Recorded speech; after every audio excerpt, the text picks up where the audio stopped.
एक रिलेशनशिप में दो प्रेमी हैं, दोनों राजी खुशी जिंदगी जी रहे हैं, एक दूसरे के प्रति टोटल लॉयल। मगर अचानक से एक पार्टनर मैसेज करके कह दे sorry this isn't working anymore और आपसे ब्रेकअप कर ले। कैसा लगेगा? ऑब्वियसली दिल टूट जाएगा। ऐसे ही हार्ट ब्रेक से इस वक्त गुजर रहे हैं ब्लू स्मार्ट के यूजर्स। 8000 गाड़ियां रातों रात सड़कों से गायब हो गई हैं। कंपनी ने दिल्ली, एनसीआर, मुंबई, बेंगलोर में अपनी सर्विस बंद कर दी है। इसी के साथ कंपनी में पैसे लगाने वाले इन्वेस्टर्स के पैसे भी डूब गए हैं। और इनमें जानते ही किनके नाम है? दीपिका पादुकोण, एमएस धोनी, अश्नीर ग्रोवर जैसे लोगों के नाम हैं। ब्लू स्मार्ट के बंद होने के बाद से कुछ सवाल हैं जो तैर रहे हैं। इंडियन स्टार्टअप इकोसिस्टम डूबने वाला है, स्टार्टअप्स में वो बात नहीं रही, फंडिंग के पैसे लेकर फैंसी लाइफस्टाइल मेंटेन करना नया फैशन बन गया है, फाउंडर्स को अब सिर्फ पैसे बनाने से मतलब है, चाहे वो कैसे भी हों, और भी न जाने क्या क्या। लेकिन आज खर्चा पानी में बात करेंगे फिर से इसी फ्रॉड की, लेकिन एक दूसरे पहलू के साथ। जानेंगे कि ब्लू स्मार्ट की गाड़ियां, एम्प्लॉयज़ और ड्राइवर्स, इनका क्या हाल है। साथ में जो दूसरा पहलू है उस पर बात करते हुए जानेंगे जेंसोल में जो 262 करोड़ का फ्रॉड हुआ है, क्या उसे रोका जा सकता था? फाउंडर्स के अलावा और कौन है जिसे इस फ्रॉड का कसूरवार ठहराया जाना चाहिए? क्या इस फ्रॉड ने क्लीन टेक और रिन्यूएबल एनर्जी जैसे महत्वाकांक्षी सेक्टर्स की सच्चाई सामने रख दी है? क्या ये सेक्टर अभी अंधकार में नजर आ रहा है? और इन्वेस्टर्स को इस तरह की नई नवेली कंपनियों में निवेश करने से पहले क्या और कौन सी चीजें जरूर देखनी चाहिए? इन तमाम पहलुओं पर बात करेंगे। नमस्कार, मेरा नाम है उपासना और आप देख रहे हैं द लंदन टॉप का डेली फाइनेंशियल बुलेटिन खर्चा पानी। Brought to you by Bank of India.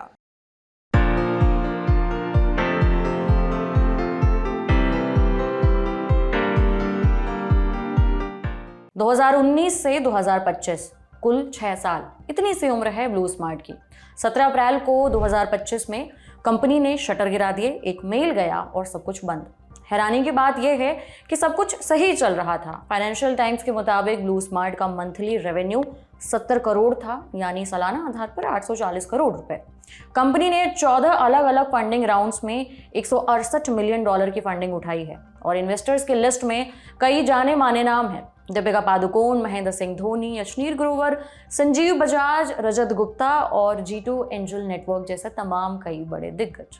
Company पर 240 करोड़ का डेट था और कंपनी ने हाल ही में बिजनेस को एक्सपैंड करने के लिए 9 मार्च 2025 को 985 करोड़ का लोन उठाया था। फिर ये हाल क्यों हुआ? वो कहते हैं ना, गेहूं के साथ घुन भी पिसता है, वही ब्लू स्मार्ट के साथ हुआ है। यहाँ घुन ब्लू स्मार्ट है और गेहूं है जेंसोल। दरअसल दोनों कंपनियां एक दूसरे से कनेक्टेड हैं और इन दोनों को कनेक्ट करने वाले दो लोग हैं, अनमोल सिंह जग्गी और पुनीत सिंह जग्गी। ये इन दोनों कंपनियों के फाउंडर हैं। इन दोनों कंपनियों को शुरू करने वाले यही दोनों लोग हैं और इन्हीं दोनों ने मिलकर जेंसोल में करोड़ों रुपए का फ्रॉड किया है, जिसकी बलि चढ़ गई है ब्लू स्मार्ट। बहुत ज्यादा डिटेल में तो हम ऑलरेडी खर्चा पानी के एपिसोड में कवर कर चुके हैं ये जेंसोल फ्रॉड आखिर है क्या, लेकिन फिर भी मैं आपको फटाफट एक रिवाइंड करा देती हूँ। सेबी ने 15 अप्रैल को एक आदेश जारी किया। कहा जेंसोल ने इरडा और पीएफसी जैसी सरकारी कंपनियों से 664 करोड़ का ईवी लोन लिया था, जिससे 6400 इलेक्ट्रॉनिक व्हीकल खरीदे जाने थे, लेकिन सिर्फ 4704 इलेक्ट्रॉनिक गाड़ियां खरीदी गईं, जिनकी कीमत बैठती है 568 करोड़ के आसपास। और बाकी के करीबन 262 करोड़ ये रिलेटेड कंपनी के जरिए कहीं उड़ा दिए गए, इन फंड को कहीं डाइवर्ट कर दिया गया। ये रिलेटेड कंपनी थी वेलरे सोलर इंडस्ट्रीज, जो जेंसोल के ही एक पूर्व एम्प्लॉय की थी। इन पैसों से प्रमोटर्स यानी जग्गी ब्रदर्स ने अपने लिए करोड़ों के फ्लैट खरीदे, 26 लाख का गोल्फ सेट, 17 लाख की घड़ी, 10 लाख स्पा सेशन पर खर्चे, लाखों का फॉरेन ट्रैवल किया, लाखों के क्रेडिट कार्ड के बिल पेमेंट किए, सब कुछ कंपनी के पैसों से। ब्लू स्मार्ट के फाउंडर फंडिंग जुटाने की कोशिश कर रहे थे, बात बन भी रही थी, लेकिन जेंसोल का फ्रॉड जब बाहर आया उस वजह से सारी कोशिशें फेल हो गईं। इन्वेस्टर्स ने पैसे देने से मना कर दिया, लिहाजा कंपनी को बंद करना पड़ा। 17 अप्रैल को कस्टमर्स को मेल भेजकर इसकी जानकारी दी गई। कहा गया ऐप पर बुकिंग्स कुछ समय के लिए रोक दी गई हैं। हम आपके सपोर्ट की सराहना करते हैं, हम उसे मुस्कुराहट और गर्मजोशी के साथ आपके खिदमत में जल्द लौटेंगे। अगर सर्विस जल्द शुरू नहीं होती है तो अगले 90 दिनों में आपके पैसे लौटा दिए जाएंगे। कस्टमर्स उदास, हताश और निराश हैं। इस अपडेट के बाद कई यूजर्स सोशल मीडिया पर अपनी नाराजगी जताने टूट पड़े, लेकिन नाराजगी जताते हुए भी वो एक लॉयल पार्टनर की तरह ब्लू स्मार्ट की तारीफें ही कर रहे हैं। सभी कस्टमर्स का कहना है कि कुछ भी हो जाए, कंपनी की सर्विस थी तो 5 स्टार रेटिंग वाली। साफ सुथरे car, zero cancellation, 5 star rating, friendly driver और खासकर विमेन ड्राइवर्स का उसमें बहुत बड़ा हिस्सा था। कस्टमर्स को कितना ट्रस्ट था, इस बात से अंदाजा लगा सकते हैं कि एक यूजर ने 10,000 रुपए तक की रकम से वॉलेट टॉपअप करा रखा था। इस यूजर ने सोशल मीडिया प्लेटफॉर्म एक्स पर लिखा, कुछ भी कह लीजिए, ब्लू स्मार्ट की सर्विस को मानना पड़ेगा, आपको लॉयल कस्टमर्स की लाइन मिल जाएगी, खुद मैं भी। मैंने 10,000 रुपए का टॉपअप करा रखा था और कंपनी बंद होने के बाद अब मैं 9,000 के घाटे में हूँ। लेकिन सर्विस पर सवाल नहीं उठा सकते। कंपनी ओला उबर के मुकाबले लाख गुना अच्छी थी, अच्छी गाड़ियाँ, अच्छे ड्राइवर। फिर ये कैसे हुआ? धोखेबाज फाउंडर्स ने आखिर इतनी अच्छी कंपनी कैसे खड़ी कर दी? ऐसे ढेरों यूजर्स हैं जो ब्लू स्मार्ट के अचानक बंद होने से परेशान हैं। इस पूरे प्रकरण पर बोट के फाउंडर अमन गुप्ता ने सोशल मीडिया पर लिखा, ये वाकया पूरे स्टार्टअप इकोसिस्टम के लिए एक रियलिटी चेक है। फाउंडर्स, इन्वेस्टर्स, एम्प्लॉयज, कस्टमर्स, सभी के लिए। इस वाकये के बाद लोग स्टार्टअप्स पर भरोसा करने से कतराएंगे। अमन गुप्ता ने लिखा, इन्वेस्टर्स के पैसे गए, फाउंडर्स की सालों की मेहनत गई, एम्प्लॉयज बेरोजगार हो गए और कस्टमर्स को अब वो सर्विस नहीं मिलेगी जिसे वो दिल से पसंद करते थे। आपको बता दें कि कंपनी के कई दफ्तर इस समय खाली पड़े हुए हैं। टाइम्स नाउ गुरुग्राम में जब कंपनी के दफ्तर पहुंचा तो सिक्योरिटी मैनेजर ने बताया कि गुरुग्राम ऑफिस में 400 से 500 एम्प्लॉयज़ थे। ये मोस्टली टेक एम्प्लॉयज़ थे जो कंपनी के बैकएंड का काम देखते थे और ये होली के बाद से ऑफिस नहीं आ रहे हैं। गुरुग्राम में जनसॉल के ऑफिस में भी लोग मौजूद नहीं थे। उन्होंने बताया कि पुनीत जग्गी इस्तीफा देने से एक दिन पहले गुरुग्राम ऑफिस में दिखे थे। सवाल ये भी उठ रहा है कि क्या वो कोई डॉक्यूमेंट अपने साथ लेकर गए हैं। आपको बता दें कि दोनों प्रमोटर्स ने अपने पोजीशन से इस्तीफा दे दिया है सेबी के आदेश के बाद और इस समय दोनों मिसिंग इन एक्शन चल रहे हैं। टाइम्स नाउ के रिपोर्टर अरुनील के मुताबिक अहमदाबाद में जनसॉल के ऑफिस भी खाली दिख रहे हैं, कुर्सियां खाली पड़ी हैं। दिल्ली एनसीआर में ब्लू स्मार्ट के चार्जिंग हब पर बाहर ताला लगा है, अंदर सारी गाड़ियां खड़ी नजर आ रही हैं। बहरहाल इस बीच खबर आई है कि ब्लू स्मार्ट की गाड़ियां ओवर ग्रीन खरीदना शुरू कर चुकी है। एनडीटीवी प्रॉफिट के मुताबिक बेंगलुरु में ब्लू स्मार्ट की गाड़ियां ओवर ग्रीन के नाम से रीब्रांड कर दी गई हैं। एक ड्राइवर ने संस्थान को इस बात की पुष्टि की है।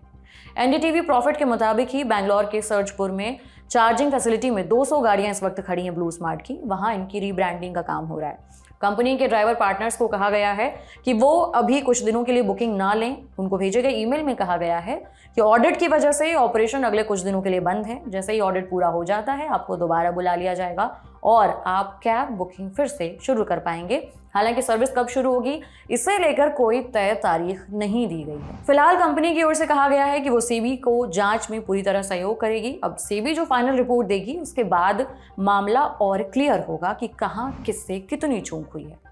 ये तो कस्टमर एम्प्लॉयज की बात हो गई। अब बात उस दूसरे पहलू की, जैसा हमने इंट्रो में बताया। इस खबर के बाद मीडिया में एक बहस छिड़ गई है कि स्टार्टअप इकोसिस्टम के दिन गए। इंडियन स्टार्टअप्स सिर्फ पैसे कमाने पर फोकस कर रहे हैं, कॉर्पोरेट गवर्नेंस ताक पर रखे जा रहे हैं।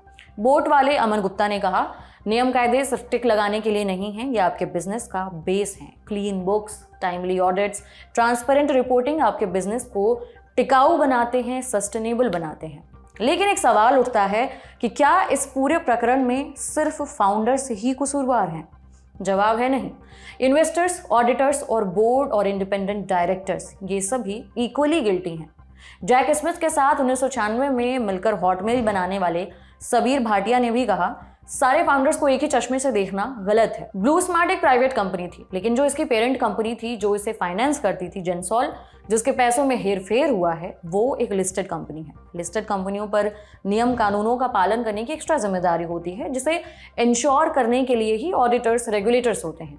इनके होते हुए भी इतने बड़े लेवल का फ्रॉड, सवाल उन पर भी खड़े होने चाहिए। सरकारी लेंडर्स जैसे कि इरडा, पीएफसी और आरईसी, इनके पैसे डूबे हैं। बिजनेस लाइन के मुताबिक इस खबर के बाद आरबीआई, इरडा और पीएफसी के अंडरराइटिंग प्रोसेस को लेकर जांच शुरू कर सकता है। लेकिन फिर वही बात, सवाल उठता है कि आखिर कैसे किसी को भी भनक नहीं लगी? क्या कोई अधिकारी भी मिला हुआ था? सवाल रेगुलेटर्स पर भी उठते हैं कि क्या किसी को भनक लगी थी और इग्नोर किया गया? इसकी भी जांच होनी चाहिए। जाने माने एंजल इन्वेस्टर एलॉयड मथिया ने टाइम्स नाउ के साथ बातचीत में कहा कि प्रमोटर्स के अलावा internal auditors, statutory auditors, audit committee board और इंडिपेंडेंट डायरेक्टर्स सबकी बराबर गलती है। इनका काम फ्रॉड्स को फ्लैग करना होता है, लेकिन हैरानी की बात है कि किसी को भी इतने सालों में फ्रॉड नहीं नजर आया। जेंसॉल इंजीनियरिंग कंपनी में जो फ्रॉड हुआ है वो clean energy, electric mobility as a sector पर भी बहुत बड़े सवाल खड़े करता है। इतने समय से इलेक्ट्रिक मोबिलिटी और क्लीन एनर्जी को लेकर के देश और दुनिया तमाम जगहों पर हल्ला मचा हुआ है। दुनिया भर की सरकारें क्लीन एनर्जी को प्रमोट करने में लगी हुई हैं, पॉलिसीज लाई जा रही हैं, सब्सिडीज दी जा रही हैं। इन्वेस्टर्स भी हल्ला सुनकर के, फैंसी टर्म सुनकर के मोटा पैसा कमाने की उम्मीद से इन कंपनियों में पैसे झोंके जा रहे हैं, वो भी बिना जांच पड़ताल के। जाने माने स्टॉक मार्केट एक्सपर्ट विजय केडिया ने कहा, जेंसॉल जैसी कई कंपनियां बाजार में बैठी हुई हैं, उनका भी कभी भी समय आ सकता है। उन्होंने कहा कि कोई भी कंपनी जिनके प्रमोटर्स का लाइफस्टाइल उसकी कंपनी की परफॉर्मेंस से मैच ना करे, जिस कंपनी में लगातार एक के बाद एक बड़े अधिकारी छोड़कर जा रहे हों, इस्तीफा दे रहे हों, उनसे इन्वेस्टर्स को दूर ही रहना चाहिए। आपको याद दिला दूं कि इस कंपनी में दीपिका पादुकोण ने अन्य एंजल इन्वेस्टर्स के साथ $30 लाख के फंडिंग राउंड में इन्वेस्ट किया था। MS धोनी ने भी 2024 में $24 मिलियन के फंडिंग राउंड में पार्टिसिपेट किया था। अश्नीर ग्रोवर, उन्होंने भी बताया है कि ब्लू स्मार्ट में उनके 1.5 करोड़ और मैट्रिक्स में 25 लाख लगे हुए हैं। इन सभी निवेशकों के पैसे डूब चुके हैं। केडिया ने लिखा कि निवेशकों को कुछ बेसिक जांच पड़ताल करनी चाहिए, जैसे प्रमोटर्स के पास कितने शेयर हैं, उनकी शेयर होल्डिंग कैसे कम हुई है, क्या फाउंडर्स के पास डोमेन एक्सपर्टीज है, क्या ये टेक्नोलॉजी कमाऊ है या नहीं। अगर सारी चीज़ें बहुत अच्छी नज़र आ रही हैं तो मतलब कुछ गड़बड़ है। आपको ये भी बता दूं कि दोनों जग्गी ब्रदर्स की हिस्सेदारी जो शुरुआत में 96% के आसपास थी, वो इन 6 सालों में घटते घटते 20 से कुछ ज़्यादा के आसपास आ चुकी है, जो अपने आप में एक सवाल खड़े करता है। सेबी इसकी भी जांच कर सकती है। IIT मुंबई में विजिटिंग प्रोफेसर किरण सोमवंशी कहती हैं कि जो भी इन्वेस्टर ऐसे नए फैंसी इंडस्ट्री में इन्वेस्ट कर रहे हैं, उन्हें इस तरह रातों रात पैसे लेकर फरार होने वाले इन्वेस्टर से बचना चाहिए, जो किसी भी कीमत पर सक्सेस हासिल करने को तैयार बैठे हों। सरकारें रिन्यूएबल एनर्जी पर जितना जोर दे रही हैं, उतने ही ज़्यादा फ्रॉड इस इंडस्ट्री में सामने आ रहे हैं। फंड डाइवर्जन, सब्सिडीज का मिसयूज, ग्रीन वॉशिंग, टेक्नोलॉजीज को बढ़ा चढ़ाकर पेश किया जा रहा है, फर्जी कार्बन क्रेडिट स्कीमें आ रही हैं, अनाप शनाप ग्रोथ प्रोजेक्शन दिए जा रहे हैं, पॉन्जी स्कीमें देखने को मिल रही हैं। ऐसे में सरकारों को भी जागना होगा, रेगुलेटरी व्यवस्था टाइट करनी होगी, ताकि इस एक सस्टेनेबल डेवलपमेंट का सपना दिखाकर पैसे लूटने का जो खेल है वो शुरुआती दौर में ही रोका जा सके। बहरहाल इस बुलेटिन में इतना ही। आपको कैसी लगी ये जानकारी हमें ज़रूर बताएं, और इस पूरे प्रकरण पर आप क्या सोचते हैं वो भी हमें अपने राय के साथ कमेंट बॉक्स में ज़रूर बताएं। अपना और अपनों का ख्याल रखिए। आपसे मिलेंगे सोमवार को। शुक्रिया, शुभ रात्रि।